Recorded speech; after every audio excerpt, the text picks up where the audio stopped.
Just wanted to give an update on the progress. I've made some changes here. Before, this had a little gear that knocked around right there that spun that over enough. Now I've added a motor and found some the perfect size that I need, and added a switch down here. This is from like I think it came out of a microwave. It's either a microwave or an old furnace or something. I'm pretty certain this is a microwave. So every time this comes around,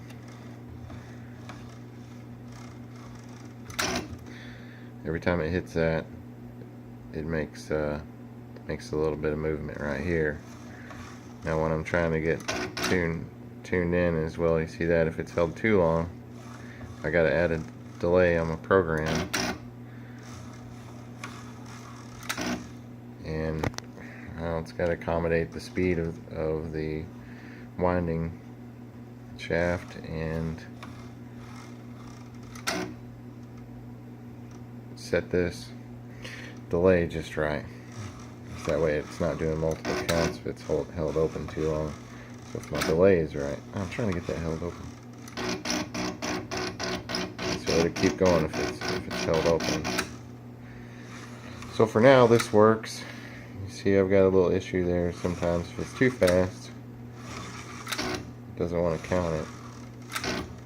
So I'm still trying to sort that out. But if you watch the other videos, it's winding a lot slower now, since I don't have to maintain it as much. With this, even with when I had it knocking around that gear, it was still really close. Now it's even more accurate. So I've been going through. This is a 1/4 inch, 1/2 inch, 3/4, and 1 inch. And well, now with this switch in here, it's also counting the turns as well. So I'll show you.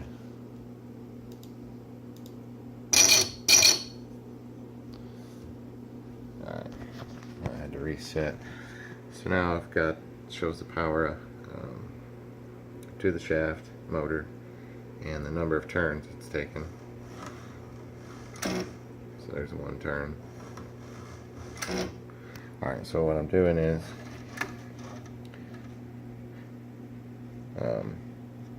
count the number of turns between the spacing here, and I'm trying to calculate it out to be really close to the thickness of the wire, which is 0.0085 inches. That's 32. So that's what I'm using now, but I've got I can't read it. I've got other wires that I deal with too. So I've been plotting it out. If I change my motor speed every time it comes around, that's what I've been going through here. See, like if I set it at 45, it's good for that thickness of wire, and 40 is it's really close. 39, 40, and 41, they're all about the same. It's just a little bit off from the thickness of the wire, but it still should work really good. Alright, so if I set the motor power to 32, then we've got 212. Yeah, 212 turns from 0 to 1 inch.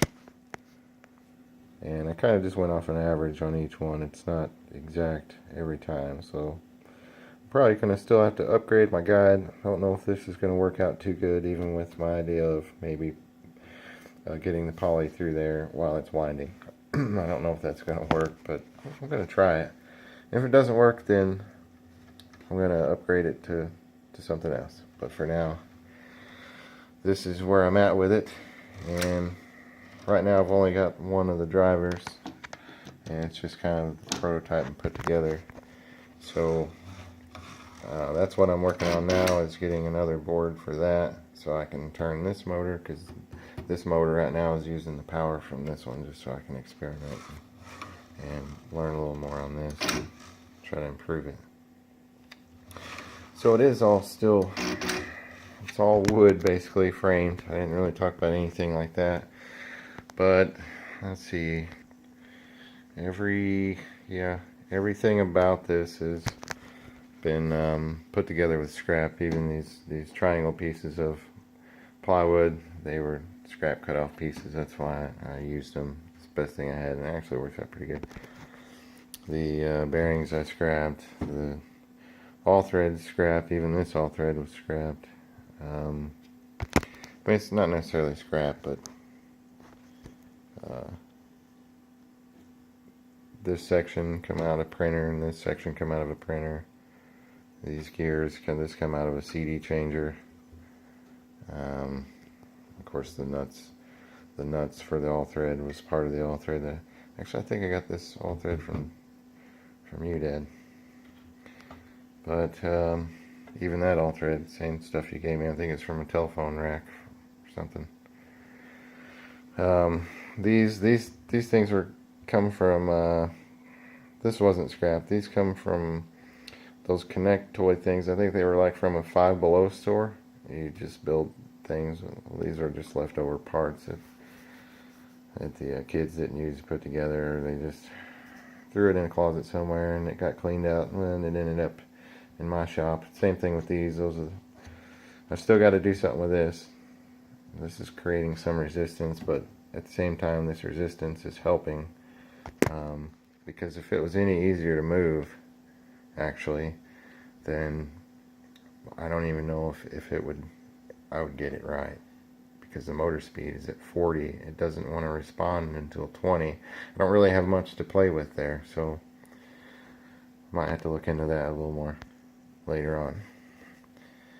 So, and everything else, like I said, this was scrap too. Really nothing into this. The only time is just winding a new pipe. I have to buy a new pipe, but everything else about this has been put together from something that's either been scrapped out or just cut off from something else. Or that's why I save a lot of stuff, especially from printers. I've scrapped quite a few of those. Even springs. These come from printers. And also I had to make a change up here and put this spring to keep this pushed in, so that I could eliminate having something down here, because I had to have a nut and a washer here to keep it from sliding. Now it doesn't slide at all, it stays. That spring keeps it over just where it needs to be. I got some squeak on this one. It's annoying, but until I figure out something different here, I'm just gonna have to deal with it. But while it's in the slow process of running, it doesn't squeak. But it's when I'm trying to back it up from here to here, it's really annoying. But that's only just a one-time thing. Other than that, so I've made some progress with it, and I think I've got it mapped out to know about exactly where the thickness of the wire and everything every time it comes around. I just need to fix the delay for that from doing multiple counts, or just upgrade it with a printer type approach that counts the turns. And honestly, I'm probably gonna have to do that anyway, and I'm actually not looking forward to it, but already considering having to do it, because this mechanical switch is not gonna, I don't know how long it's gonna hold up. One coil is up to 2,500 turns, so we'll see. It'd be interesting to find out how long that switch actually holds. Wonder if maybe the data sheet tells me how many times it'll hold up, how many clicks. But I might be surprised. But I'm going to use it until it quits, and then when that quits, I got another one I'll put on there. And when that quits, then I'll have to figure out something different.